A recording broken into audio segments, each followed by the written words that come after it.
So now that it's fall and close to Halloween, it's a great time to do some creative origami. So today I'm bringing in an origami specialist, Barbara Pearl. For those of you who don't know me, my name is Elizabeth Peterson and I am the host of the Inspired Classroom, providing resources for teachers. And today I'm excited to bring this resource to you that you can share with your students as well.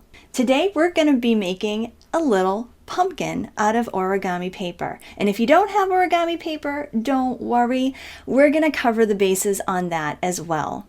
So welcome, Barbara. I'm so glad to have you again on here so that we can do some fun Halloween origami. What do you have in store for us today? Hi, everyone. This is Barbara Pearl, and I'm going to teach you how to make a Halloween origami pumpkin. This is what they look like. And I did some for you, showing you different ways you could put a face on your pumpkin or a stem. Another idea is to just use a piece of green paper, roll it up.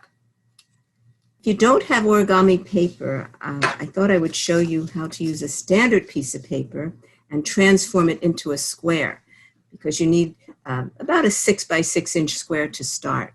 If you have notebook paper or standard 8.5 by 11 sheet paper, we're going to fold one edge of it all the way over to the other edge. Crease sharply. I always recommend you crease at least 3 times to get a sharp crease in the paper. Then this rectangular portion is what we're going to eliminate. So take that part and fold it over the edge of the triangle, creasing sharply. And then it's a good idea to fold it back and forth several times, because you're going to either tear it or cut it. I'll do it one more time each way.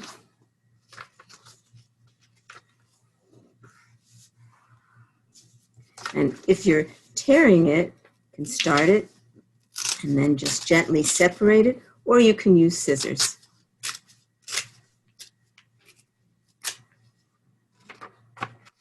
This is the portion you'll use. When you unfold it, you'll have your square shape that you need to make the pumpkin.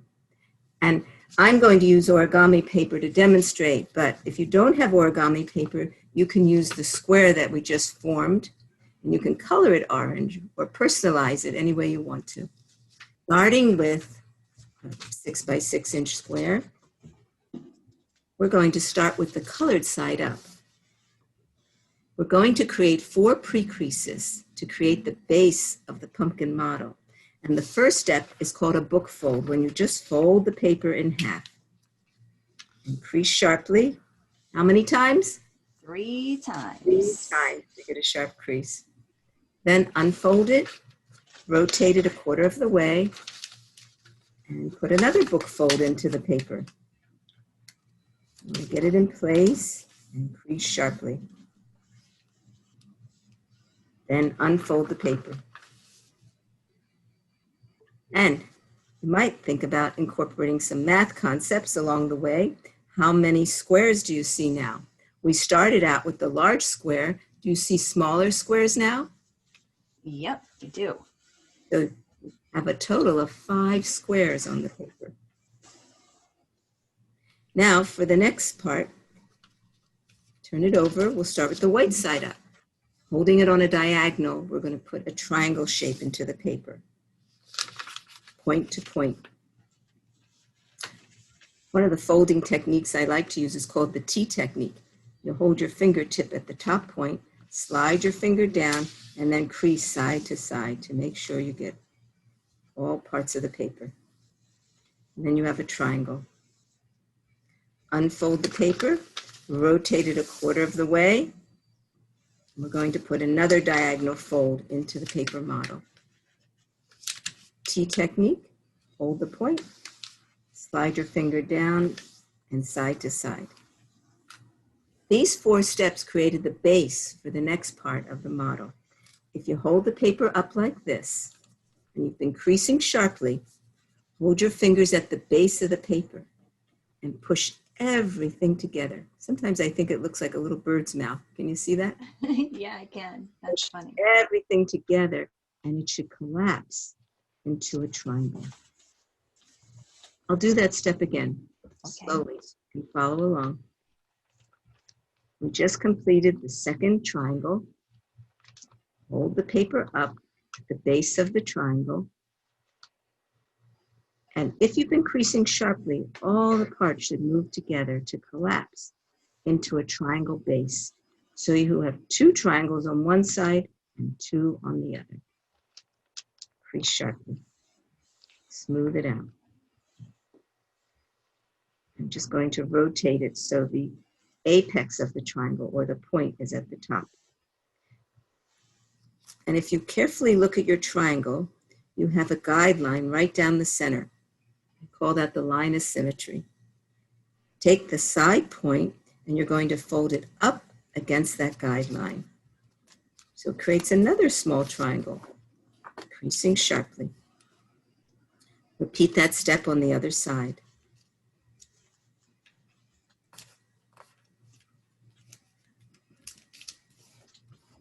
So it should look like that.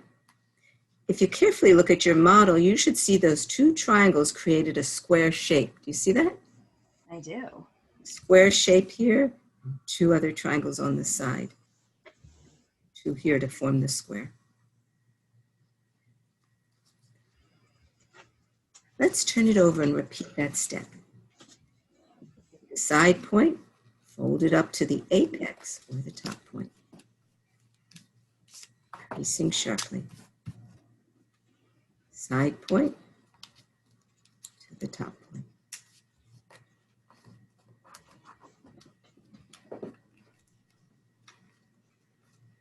So now you have a square, but you're holding it on the diagonal. For this next part, we have to create a lock mechanism. And so we're going to use the side point and fold it to the center guideline, or that line of symmetry. It makes a small triangle on the side. I'll do it again. Take the side point or the apex of this triangle and fold it to the base. Crease sharply. Do that on both sides. Looks like this.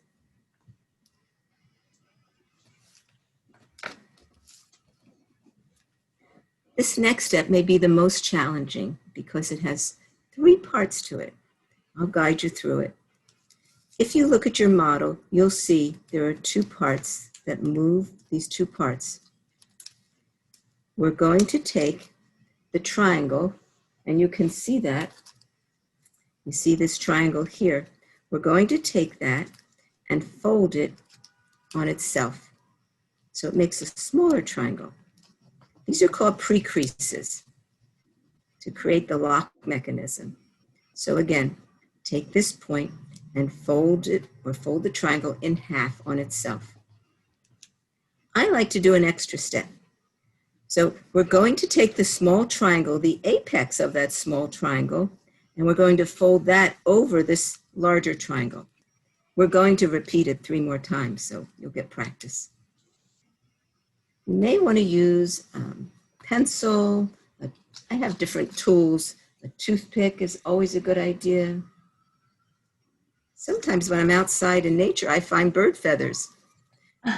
Those tools will work. But the idea is now to insert that small triangle inside the pocket of the larger triangle. I'm going to tuck that small triangle inside that pocket and lock it in place to seal it. Excellent. I'm going to do the same thing. I'm going to repeat it 3 more times. So let's take that triangle and fold it on itself. Fold it in half. Take the point of the triangle and fold it in half. Then, taking that apex of that small triangle, I'm just doing an extra pre-crease where I fold it over the larger triangle, creasing it sharply. It makes it a lot easier to insert it inside the pocket. There's the pocket. Again, you can use your fingers or one of these tools and tuck it inside. Once you tuck it inside, just crease it sharply. And we've sealed it. Turn it over and repeat the steps. The first part of that step was to take the side and fold it to the center guideline or line of symmetry. First on one side and then on the other. There's a lot of symmetry in origami. If you do it on one side, then you repeat on the other.